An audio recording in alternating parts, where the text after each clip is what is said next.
Al-Quran dari HP atau langsung baca dari mushaf?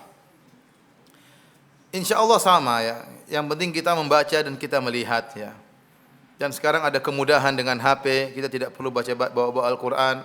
Bawa Al-Quran terkadang repot. Masuk WC kita bingung taruh di mana. Ya, tentu dengan kita baca Al-Quran terbuka itu lebih konsentrasi kalau kita di rumah. Tapi kalau kita bersafar, kita kebanyakan bawa HP ya. Insya Allah pahalanya sama karena dia sudah mewakili mushaf untuk bisa kita baca. Ustaz, maksud dari sungguhnya Al-Quran lebih cepat lepas daripada onta dengan ikolnya. Tadi sudah saya sebutkan ya, bahwasanya onta itu kalau mau diikat supaya tidak kabur, waktu dia kan berdiri terus dia duduk. Duduk itu lututnya dipasang tali begini. Dia bergerak supaya talinya lepas. Kalau lama-lama dia tidak diperhatikan, lama-lama dia lepas. Nah, Al-Quran pun demikian. Kalau tidak kita perhatikan, tidak kita murojaah, lama-lama dia lepas dari dada kita, akhirnya kita lupa.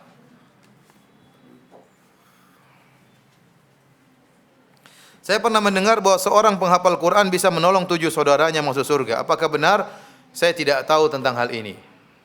Saya tidak tahu tentang hadis ini, saya belum membaca. Mungkin ada tapi saya belum membaca hadis seperti ini.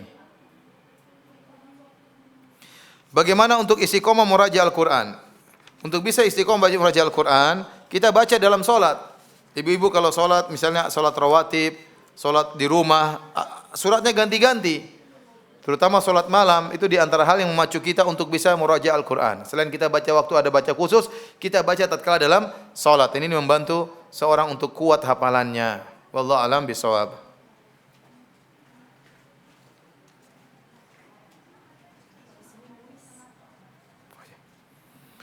Dalam membaca memahami Al-Quran, sebaiknya yang kita baca terjemahan arti ayat Al-Quran atau harus membaca tafsirnya. Ibnu Katsir misalnya, minimal kita baca artinya. Ada sebagian ayat yang mudah kita pahami, ada sebagian ayat yang harus kita baca tafsirnya. Kalau ada waktu tentu baca tafsirnya. Kalau ada waktu tentu baca tafsirnya. Tapi kalau tidak ada waktu, paling tidak kita baca arti daripada Al-Quran tersebut.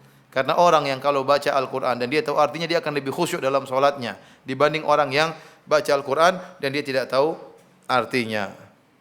Tapi ini ada kuis. Berapa hadiah? Ada 5 ya. Baik, yang bisa jawab ya nanti dikasih hadiah. Pertanyaan pertama, sebutkan 2 keutamaan penghafal Quran di dunia. Siapa yang bisa jawab? Ibu-ibu tolong dilihat.